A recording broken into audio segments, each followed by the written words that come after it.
Hello, dear listeners of Sci-fi Stories, and thank you for tuning in.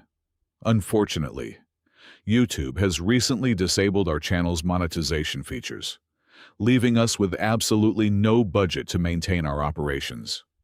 If you find today's story captivating, please consider supporting our team with just $1 so we can pay our hardworking staff for their living expenses and continue bringing you new adventures.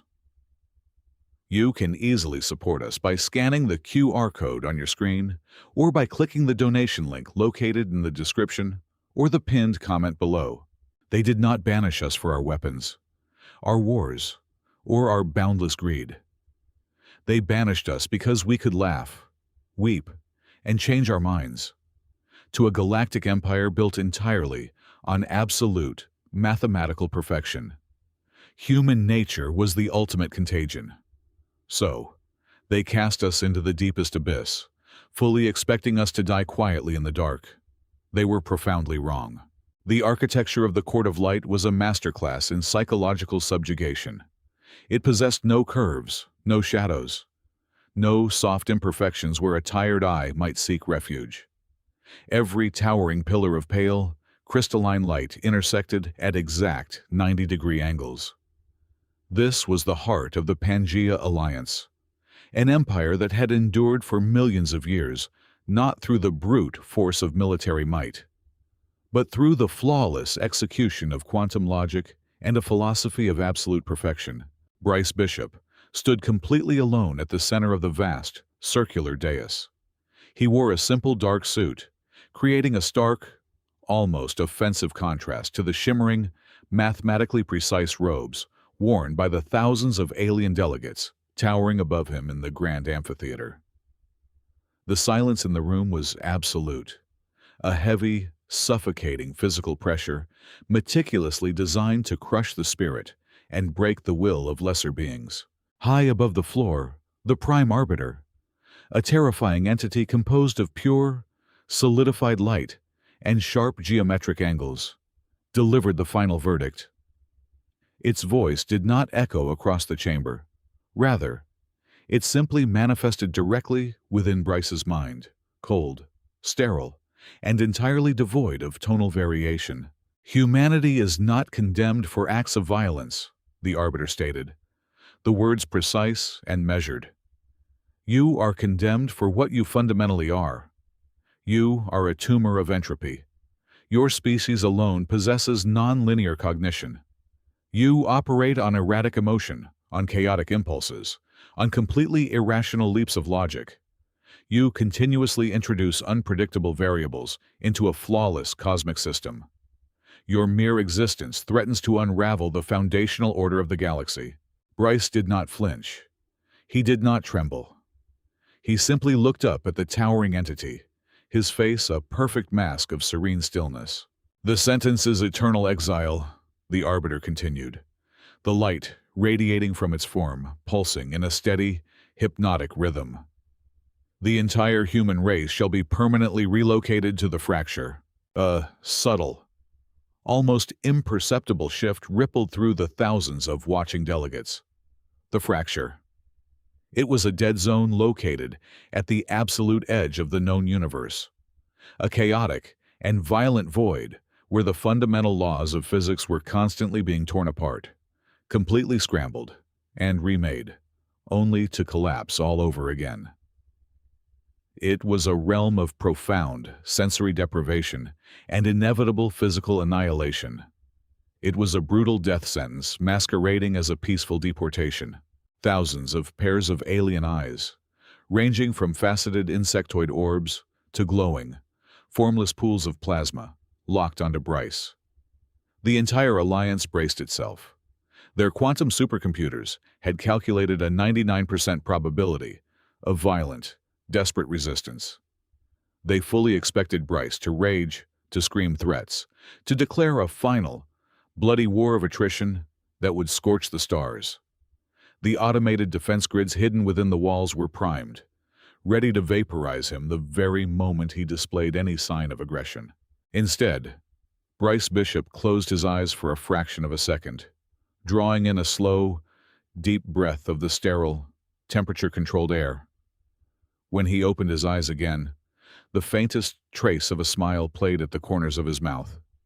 It was a small, deeply human gesture, utterly terrifying in its calmness within this place of rigid geometry. He placed his right hand over his heart and bowed.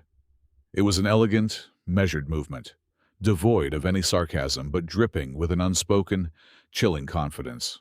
"We accept," Bryce said quietly. His voice was calm, carrying absolutely no artificial amplification. Yet the simple phrase seemed to completely shatter the oppressive silence of the Great Hall. The reaction was immediate, though completely silent. For the first time in millions of years, the Court of Light experienced a wave of genuine, unadulterated confusion. The flawless quantum algorithms of the Pangea Alliance struggled and failed to process this impossible variable. There was no anger. There was no resistance. There was just a polite, dignified acceptance of total annihilation. Within hours, the great exodus began. True to the terrifying calmness of Bryce's word, there was no rebellion. Across the scattered human sectors, billions of men, women, and children boarded the colossal transit ships in disciplined, eerie silence. They marched toward the massive quantum gate constructed at the edge of the solar system, without firing a single weapon, without shedding a single drop of blood in defiance. The alien overseers watched in bewildered relief as the very last human vessel glided smoothly through the shimmering event horizon of the quantum gate. As the portal powered down and violently snapped shut, sealing humanity away forever in the chaotic dark of the fracture. A synchronized wave of profound satisfaction swept through the entire alliance. The unpredictable variable had finally been excised. Absolute perfection was secured once more. They celebrated their flawless, bloodless victory, entirely unaware of what had truly transpired in the shadows. They did not know that in the exact, precise moment, Bryce Bishop had bowed his head in the Court of Light. A microscopic subdermal transmitter embedded in his palm had silently interfaced with the court's archaic, neglected physical data network. As the Alliance rejoiced in their pristine halls, they remained blissfully ignorant that Bryce had quietly downloaded every single byte of highly classified, encrypted data detailing the true, hidden nature of the fracture. Humanity was not marching blindly into a cosmic graveyard. They were marching into a crucible, armed with the very secrets their executioners had tried to bury. The transition was not a physical movement, but a violent unwinding of reality itself. The moment the Vanguard ship slipped past the event horizon of the quantum gate, the universe simply stopped making sense. The fundamental axes of height, width, and depth melted into a nauseating slurry of sensory contradictions. The very air felt like shattered glass against the skin, yet smelled of ozone and forgotten memories. To look up was to taste the bitter static of dying stars. To look down was to hear the color blue screaming in complex geometric shapes. Time lost its linear trajectory entirely. A single heartbeat stretched into what felt like a full century of agonizing stasis, trapping individuals in microscopic eternities of dread. While simultaneously, 24 hours of chronological time collapsed into a fleeting fraction of a microsecond.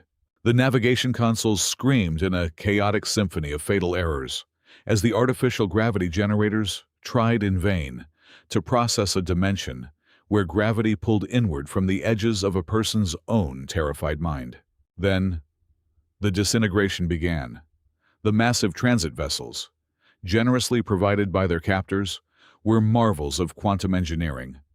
They operated on a principle of absolute, frictionless harmony, with automated systems maintaining a state of flawless equilibrium. In this fractured dimension, that perfection was a dinner bell. The pristine white bulkheads did not crack or shatter. They began to quietly unravel.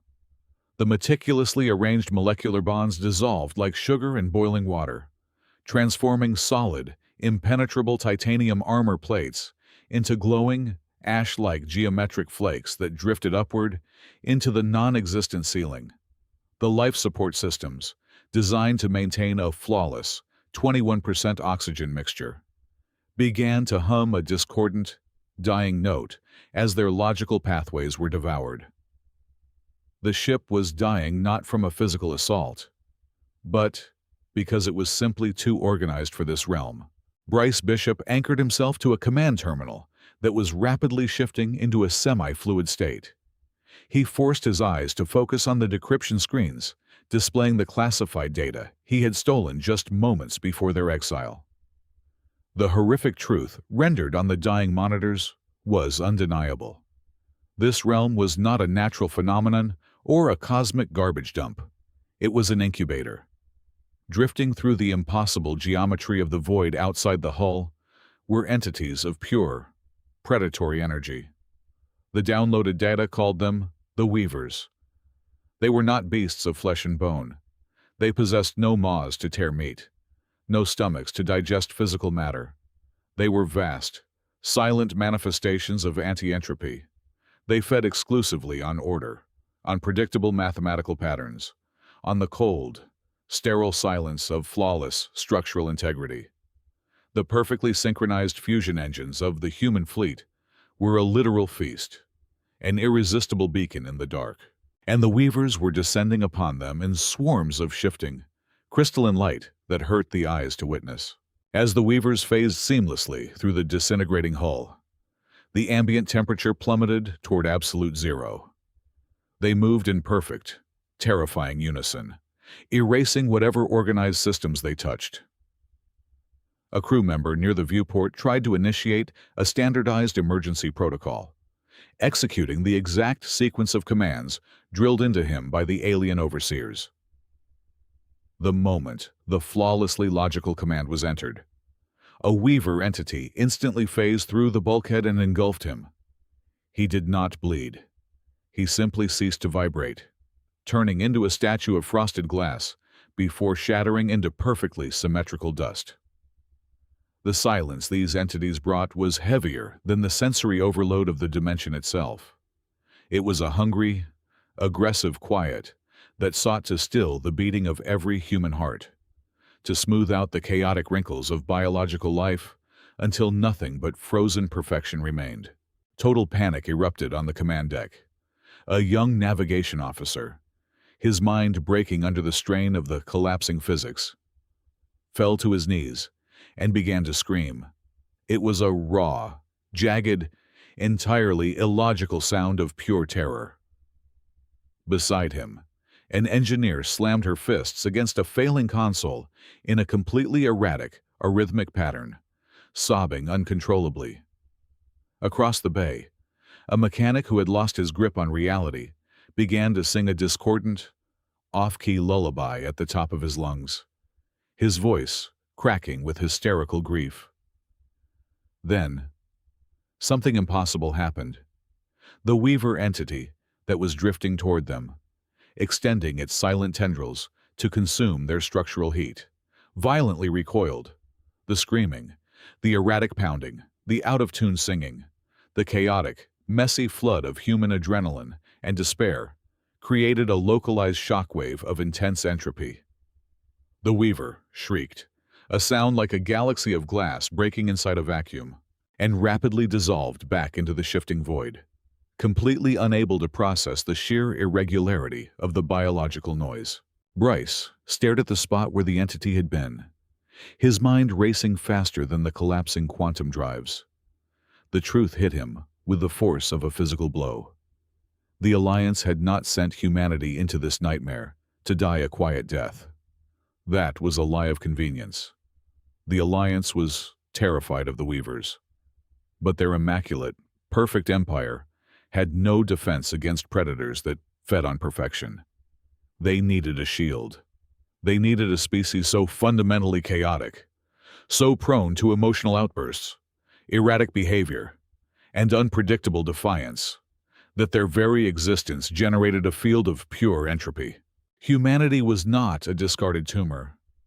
They were a living dam, The Pangea Alliance had thrown billions of human lives into the darkest dungeon of the universe solely to plug the drain, to use their messy, beautiful chaos as a breakwater, to keep the silent horrors of the incubator from spilling out into the flawless galaxy.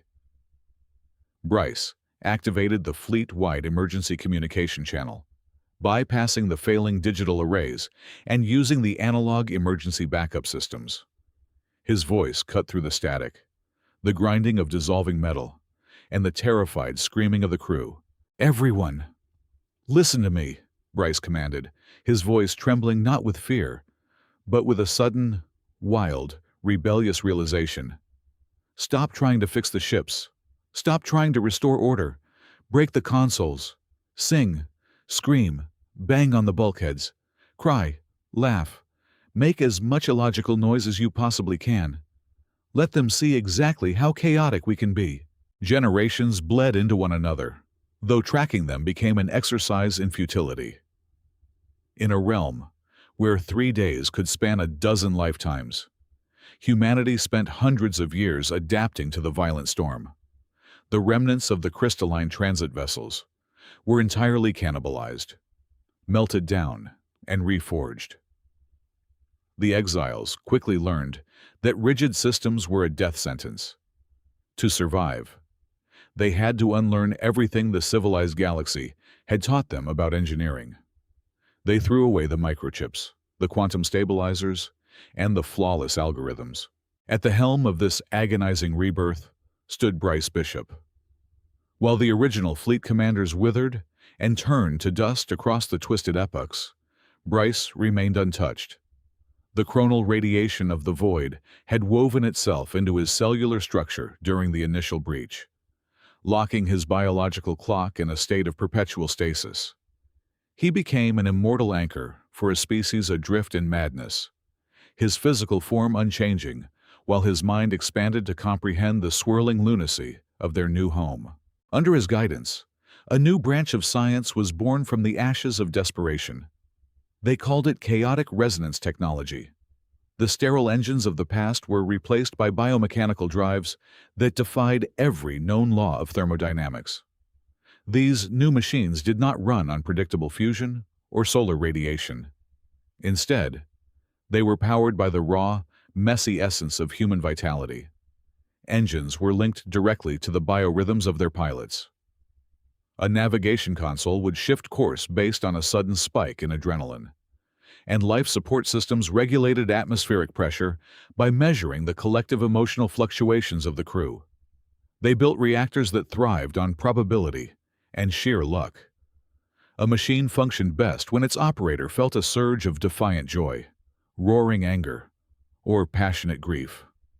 The more unpredictable the human heart became, the more efficiently their technology hummed. Instead of desperately searching for stable ground, humanity embraced the maelstrom. They did not attempt to terraform the few jagged fragments of dead rock floating in the abyss. Such static colonies would have been devoured instantly by the ambient collapse of physics. Instead, they engineered colossal, nomadic megacities. These sprawling, asymmetrical leviathans of iron scavenged hull plating, and glowing biomechanical veins rode the crests of physics-shattering tempests. When gravity inverted, the cities dynamically reconfigured their geometry, neighborhoods unfolding and reattaching like living puzzle pieces. When localized time sped up, the societal infrastructure seamlessly accelerated to match it, humans living out entire decades of rich, chaotic lives before a single hour had passed in the adjacent sector. Humanity learned to surf the lethal, folding waves of the void, existing in absolute symbiosis with the destruction around them.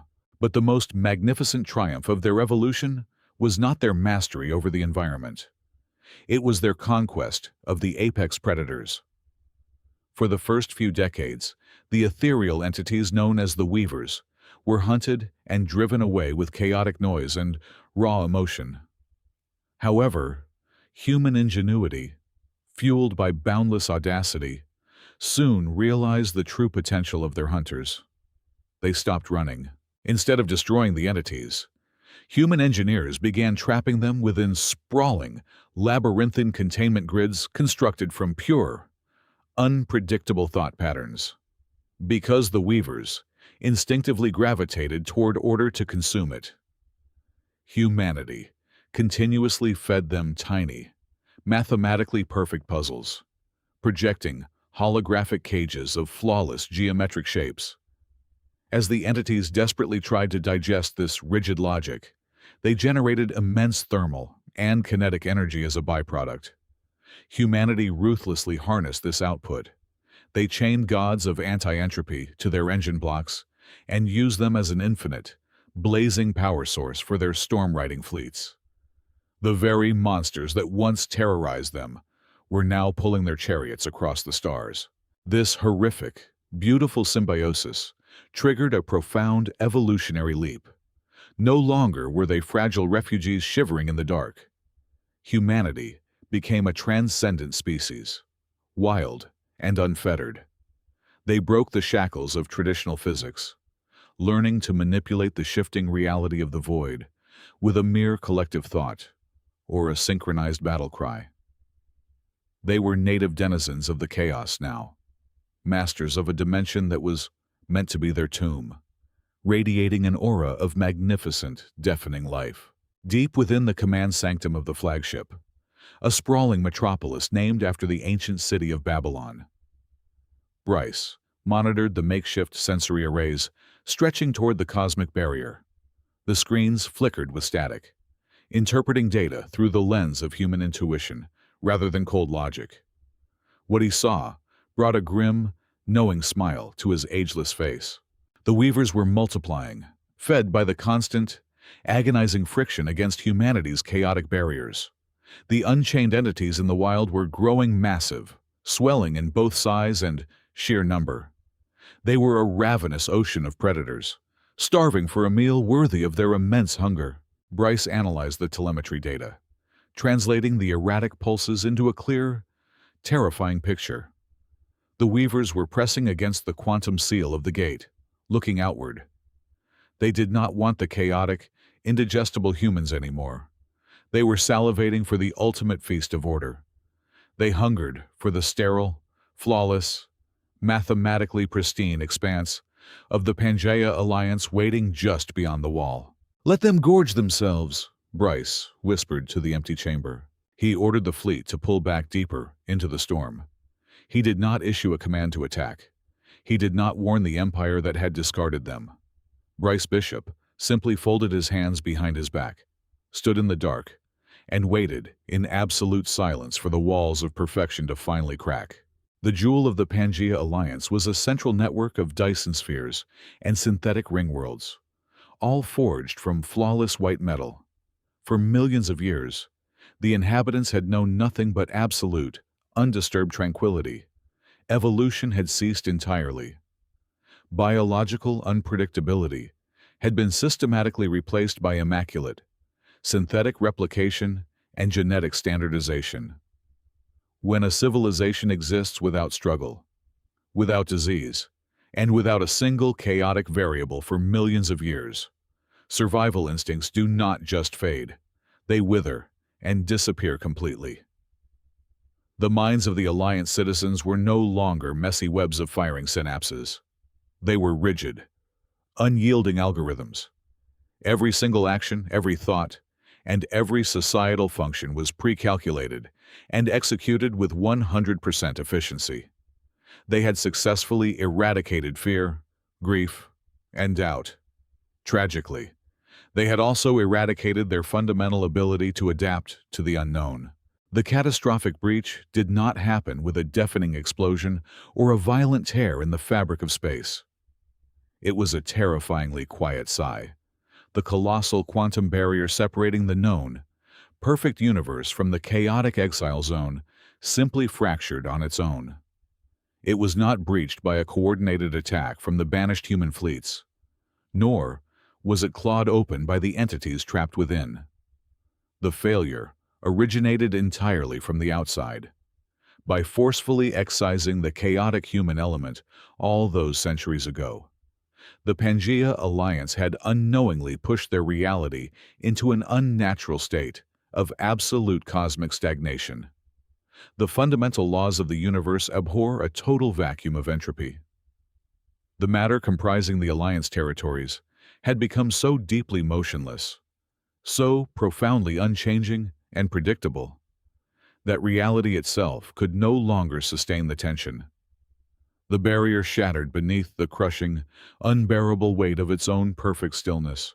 Through the shattered dimensional fault lines, the ethereal tides flowed smoothly into the real universe. The entities drifted in without a single sound. There were no booming war horns, no dropping of plasma bombs, and no orbital bombardments. True cosmic horror is rarely loud.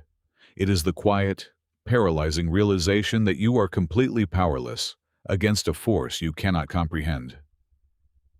As the shifting, radiant forms glided through the vacuum of space, they initiated a process of terrifying beautification. They descended upon the gleaming core worlds of the Alliance like a gentle, glowing fog. The invasion was a spreading wave of absolute zero and structural finality. The entities did not tear the citizens apart or consume their flesh. They merely perfected them. A diplomat walking through a pristine, geometric plaza would suddenly cease to vibrate at an atomic level as an entity drifted past. Their synthetic flesh and crystalline robes would freeze, transforming instantly into a breathtakingly beautiful, translucent statue of frosted diamond. Entire civilizations were caught mid-stride, locked forever in poses of flawless symmetry. Oceans of liquid methane crystallized perfectly in an instant. The rustling of synthetic leaves was silenced forever. It was an apocalyptic sterilization. The ethereal predators were smoothing out the final microscopic wrinkles of the galaxy, leaving behind a magnificent, dead museum. The automated defense networks of the Alliance triggered instantly. Millions of sleek, geometrically perfect dreadnoughts dropped out of hyperspace, arranging themselves into mathematically invincible blockade formations. They unleashed torrents of coherent light, quantum torpedoes, and zero-point energy beams. It was a flawless, tactical execution. It was also a lavish banquet. The predatory entities did not even attempt to evade the incoming fire. They drifted directly into the beams of concentrated energy, gorging on the pure, unfiltered order of the weapon systems. The more perfectly aligned the laser arrays were, the faster the entities consumed them. Entire armadas dissolved into shimmering dust in complete silence, their flawless logic serving only to fatten the cosmic horrors. Deep within the central spire of the capital world, the Supreme Council of Pangea stood paralyzed. Their massive, luminescent cerebral cores struggled violently to process the data streaming across the holographic star maps. Sector after sector blinked out, turning from vibrant gold to a hollow, terrifying black. The algorithms had absolutely no contingencies for an enemy that devoured logic itself. For the first time in an epoch, the sterile minds of the ruling council experienced a severe, cascading processing error. It was the synthetic equivalent of raw, unadulterated panic. They were watching their eternal, invincible empire die a quiet death, and they possessed no mathematical equation to stop the bleeding. In a final, desperate act that violated millions of years of rigid doctrine, the Prime Arbiter bypassed the failing quantum communication arrays. It accessed a buried, ancient analog subspace transmitter, a crude relic from a chaotic past, long before the era of absolute perfection, trembling with unfamiliar dread. The Arbiter aimed the massive dish directly at the coordinates of the shattered dimensional rift. It broadcasted a universal distress frequency, a pathetic, screaming plea for salvation, cast blindly into the dark void where they had thrown their greatest mistake. The council waited in the suffocating silence, fully expecting the void to answer with static or the cold, calculated noise of dead machinery. They anticipated the grim confirmation that humanity had been erased eons ago. Instead, the analog subspace receiver crackled violently to life. The audio feed did not deliver a sequence of binary code or a formal, digitized greeting. It delivered a deafening, distorted wave of heavy bass, crashing drums, and a screaming, highly untuned electric guitar. It was a chaotic, ear-splitting, unapologetically messy rock song, echoing aggressively across the dying stars. It was loud. It was defiant. It was overflowing with aggressive, uncontainable life. The exiles were not dead. They were thriving, and they were finally answering the call. A single, battered vessel forged of pale crystalline light violently punctured the veil of the storm. It was a diplomatic courier, the very last functional ship of its class in the entire alliance, barely holding its structural integrity together against the folding gravity waves of the void. It limped through the chaotic maelstrom, desperately searching for the source of the blaring, unorganized music. What the terrified crew found completely shattered their few remaining logical paradigms.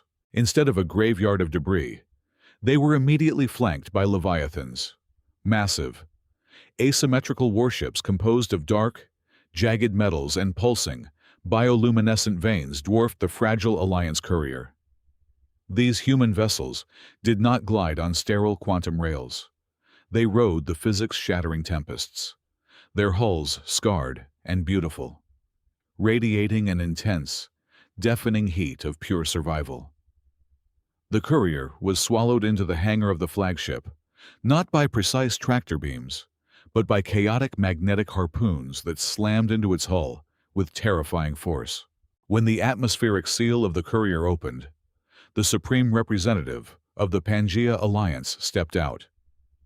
It was the very same entity, once known as the Prime Arbiter, that had pronounced the sentence of eternal exile exactly 700 years ago. Now, its radiant geometric form flickered and dimmed, its edges frayed by the sheer terror of extinction. The entity collapsed to its knees upon the scarred iron deck. When it looked up, it expected to see savage, mutated beasts. Instead, it beheld Bryce Bishop. Bryce stood tall and entirely unchanged. The chronal radiation had preserved his youth, but his eyes carried the heavy weight of 1,000 turbulent lifetimes. Around him stood human commanders adorned in armor crafted from scavenged stars and chained predator energy. They were magnificent. They were a thriving, brutal, glorious empire of chaos. And the representative realized with crushing despair that the Alliance had thrown away the only beings capable of saving them. "We miscalculated," the representative projected, its synthesized voice trembling, completely stripped of its former divine authority. "The perfect stillness has broken our walls. The ethereal entities are consuming the core worlds. Everything is turning to frozen glass. We have absolutely no algorithms left to fight them. I have come to beg for the salvation we so arrogantly denied you." The human commanders surrounding Bryce murmured in dark, vengeful tones. Bryce, however, did not smile. He did not boast or gloat over the broken entity kneeling at his feet. There was no mockery in his gaze, only a profound, heavy pity. He looked down at the flickering being of light and saw exactly what it was, a hollow shell that had traded its soul for a stagnant illusion of safety. "You did not miscalculate," Bryce said softly, his voice echoing clearly in the vast, noisy hangar. "You simply forgot what it means to be alive. You sought a universe without friction. But life requires friction to generate heat. You engineered yourselves into a beautiful, sterile tomb." A fierce debate immediately erupted among the human ranks. Several high-ranking generals stepped forward, their voices thick with centuries of inherited bitterness. They argued passionately to let the Alliance burn. They shouted that the galaxy was merely undergoing a natural, overdue purge. Once the entities consumed the sterile empires and starved to death, humanity would emerge from the void to inherit an entirely empty, pristine universe. It was the ultimate, poetic vengeance. Bryce raised a single hand, and the cavernous hall fell into an expectant hush. He turned his back on the begging alien and faced his people. "We will not wait for the galaxy to die," Bryce declared, his tone leaving absolutely no room for argument. "Vengeance is an anchor, and we are the storm. Listen to me. We are entropy. We are the noise, the mess, and the vibrant life. But entropy cannot exist in a vacuum. If we allow the silent death to swallow the entire universe, if we let absolute zero consume every star and every planet, chaos will eventually starve just as surely as order did. We do not save them out of mercy or forgiveness. We save them because a fire needs wood to burn. We save them because that is the exact way a living universe must operate." The decision was made, and the execution was completely devoid of traditional military logic. Humanity did not merely send a fleet of warships through the dimensional breach. They decided to bring the storm itself. In a display of cosmic engineering that would have made the old Alliance physicists weep, the human armada activated their localized chaotic gravity drives. Millions of asymmetrical battleships linked their biomechanical cores together, not to jump through space, but to latch onto the very fabric of the maelstrom. They fired massive tethering beams of raw probability into the violently churning void around them. With a collective, deafening roar of overworked thrusters and screaming metal, the human fleet surged forward, dragging a colossal, swirling ribbon of the chaotic rift directly into the real universe. They did not just breach the wall. They shattered it completely, pulling a tidal wave of illogical physics, inverted gravity, and deafening sensory noise right into the heart of the dead, frozen galaxy. Millions of human ships, wrapped in halos of crimson and violet lightning that defied all known scientific principles, charged headlong into the epicenter of the suffocating stillness. The grand, impossible war between vibrant, screaming chaos and cold, pure order had officially begun. The clash that followed defied every known tactical doctrine in the history of the cosmos. It was not a battle waged with concentrated thermal beams, precise optical lasers, or mathematically calculated missile trajectories.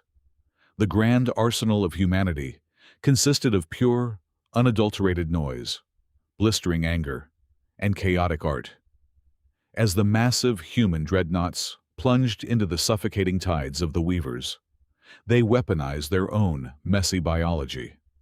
They broadcasted deafening symphonies of discordant instruments and screamed raw, unfiltered human emotion across all open subspace frequencies. They did not merely shoot at the crystalline entities. They infected the silence. Human engineers vented their own atmospheric recycling systems directly into the void, spraying microscopic biological matter, shed skin cells, exhaled carbon dioxide, and countless billions of mutating bacteria across the frozen, perfected sectors. These microscopic, unpredictable biological variables acted like a violently corrosive acid against the static, flawless crystal blocks of the Weavers. Wherever a human ship passed, the dead space violently reignited with vibrant color, blistering heat, and the beautiful, agonizing friction of life, confounded and literally starved by the sheer irregularity of the human onslaught. The ethereal predators began to shatter, dissolving into harmless light as they were forcefully pushed back. Yet, standing upon the command bridge of his flagship, Bryce Bishop recognized the terrifying core of the problem. He watched the frozen planets thaw beneath the chaotic barrage, but he saw the grim truth hidden beneath the victory. Even if they entirely repelled the Weavers today, the ecosystem of the Pangea Alliance remained fundamentally flawed. It was completely sterile. The alien races still possessed no natural decay, no biological variance, and no capacity to evolve. Sooner or later, their artificial perfection would stagnate again, and the cosmic silence would inevitably return to consume them. To save the universe permanently, Bryce knew he had to make a completely unthinkable decision. He had to destroy the very foundation of their reality. "Calibrate the navigation drives for the exact center of the galaxy," Bryce ordered, his voice steady and resolute.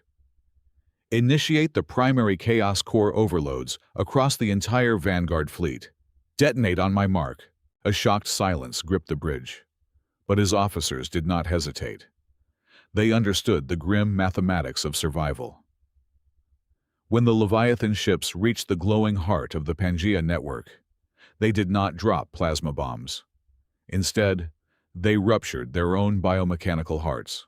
The resulting explosion caused zero physical damage. There was no blinding flash of fire, no concussive wave to shatter buildings. Instead, the detonating cores released a multi-dimensional shockwave of pure, condensed imperfection. It was the ultimate entropy virus, a massive, invisible tidal wave carrying fragmented human DNA codes, aggressive cellular mutations, sweeping emotional frequencies, and ancient terrestrial bacteria washed directly into the atmospheres and the deeply guarded genetic vaults of every single Alliance world.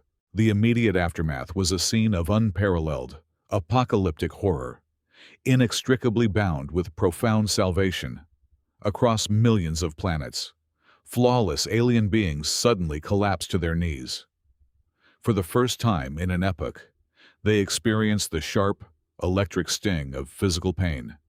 They felt the crushing, suffocating weight of sorrow and the frantic, adrenaline-fueled jolt of mortal fear. Fluid leaked from their symmetrical eyes as they discovered the biological mechanism of crying. Their pristine, synthetic bodies began to degrade, developing sudden flaws, bruising, and bleeding. Yet, as their artificial immune systems crashed, their dormant biology frantically kicked in. The wounds began to scab. Their bodies began to naturally heal. Humanity had not conquered them. Humanity had violently stripped away their divine perfection, forcing them to accept the messy, painful, and terrifying burden of mortality in exchange for the right to survive. Bryce had effectively infected the entire universe with the chaos of the human soul. As the alien civilizations wept and gasped for their first true breaths of unscripted air, Bryce Bishop opened a universal broadcast channel, his voice echoing across the newly awakened stars. "Absolute perfection is death," Bryce declared, his tone a mixture of a stern warning and a profound blessing. "Welcome to the era of dirty, noisy life." The grand epoch of the Pangea Alliance was instantly and permanently terminated. The galaxy was no longer a flawless, predictable museum. It became a messy, dangerous, and brilliantly vibrant ecosystem. The human armada did not linger to claim the empty thrones of the Council. They had zero interest in ruling the empire that had once cast them out. Instead, the colossal, scarred warships slowly turned around, dragging their localized storms back toward the shimmering rift. They retreated behind the veil of the fracture, choosing to become the eternal, silent wardens of chaos.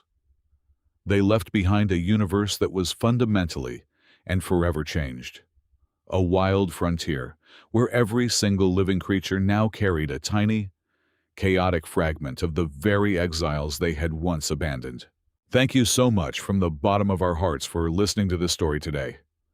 We would love to know where you are listening from, so please let us know in the comments.